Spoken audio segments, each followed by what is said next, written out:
ខាត់ខ្លួនបុគ្គលិកក្រុមហ៊ុនអគ្គិសនីឯកជន3នាក់ករណីកាប់ដើមត្នោតចំនួន7ដើមនៅខេត្តកំពតបុគ្គលិកក្រុមហ៊ុនអគ្គិសនីឯកជនទូកមាសចំនួន3នាក់ត្រូវបានសមត្ថកិច្ចឃាត់ខ្លួនដើម្បីចាត់ការតាមផ្លូវច្បាប់បន្ទាប់ពីពួកគេ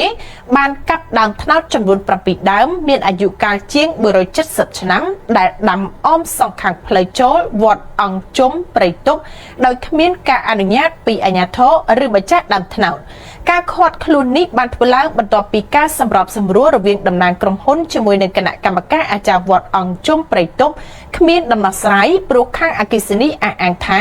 ក្រុមហ៊ុនមានច្បាប់អនុញ្ញាតពីរាជរដ្ឋាភិបាលគ្មានគោលការណ៍សងការខូចខាតឡើយលោកស្រីណាន់មេឃុំបឹងសាលាខាងជើងបានឲ្យដឹងថាកាលពីថ្ងៃទី17-18 ខែសីហាឆ្នាំ2026មុនពេលកាប់ដើមត្នោតនោះបុគ្គលិកក្រុមហ៊ុនអគ្គិសនីទូកមាសមិនបានជូនដំណឹងដល់អាជ្ញាធរទេគ្រាន់តែទូលព្រះសង្ឃមួយអង្គដែលមកគង់ចាំព្រះវស្សានៅវត្តថាសុំរះមេឈើទើបគ្មានការជំទាស់ប៉ុន្តែពួកគេបែរជាកាប់ដើមត្នោតដែលមានអាយុកាលជាង100ឆ្នាំអស់ចំនួន7ដើមទៅវិញឪពុកម្ដាយដែលបោះបង់ទារកឬក៏កុមារចោលត្រូវជាប់ទោស5ឆ្នាំក្រសួងសុខាភិបាលប្រមានថាឪពុកម្ដាយឬអាណាព្យាបាលរូបណាដែលបានបោះបង់ទារកឬកុមារនៅតាមមន្ទីរពេទ្យឬទីសាធារណៈនឹងត្រូវទទួលទោសតាមផ្លូវច្បាប់ដែលត្រូវផ្តន្ទាទោសដាក់ពន្ធនាគារពី1ឆ្នាំទៅ5ឆ្នាំនិងពិន័យជាប្រាក់2លានរៀលទៅ10លានរៀលប្រសិនបើអំពើបោះបង់នោះបណ្ដាលឲ្យអន្តរាយដល់សុខភាពឬសន្តិសុខរបស់អនិច្ចជននោះចំណែកអ្នកញុះញង់ឲ្យបោះបង់ទារកដើម្បីចង់បានកម្រៃក៏ត្រូវផ្តន្ទាទោសដាក់ពន្ធនាគារពី1ខែទៅ6ខែនិងពិន័យជាប្រាក់ពី1សែនរៀលទៅ1លានរៀលផងដែរការប្រមានផ្លូវច្បាប់នេះធ្វើឡើងបន្ទាប់ពីថ្មីនេះក្រសួងបានកត់សម្គាល់ឃើញថា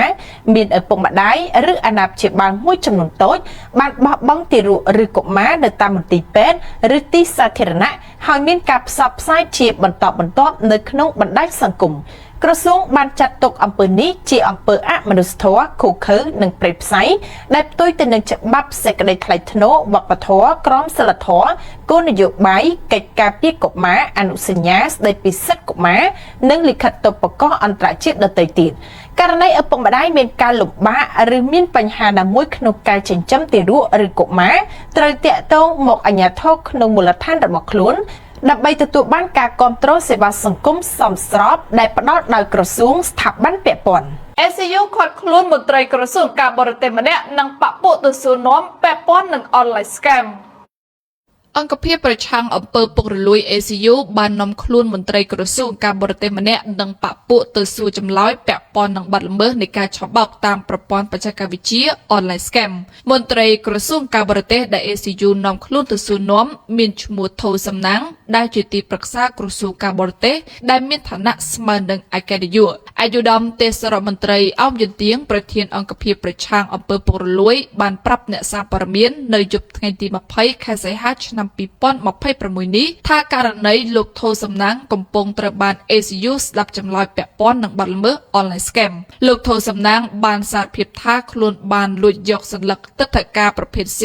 និង CX ដែលប្រើប្រាស់ដោយខុសច្បាប់ជាង 6000 សន្លឹកហើយចំណែកសន្លឹកដែលនៅសល់ 4000 សន្លឹក ACU ក៏កំពុងតែតាមរកដែលគាត់បានថាកុំទៅចោលប្រធាន ACU បានបញ្ជាក់ថាយើងបានរកឃើញសន្លឹកទឹកធការដែលគាត់បានបញ្ចេញដោយខុសច្បាប់ត្រូវបានជនបរទេស online scam បានប្រើប្រាស់ដែលគួរបញ្ជាក់ផងដែរថាកាលពីថ្ងៃទី28ខែសីហាឆ្នាំ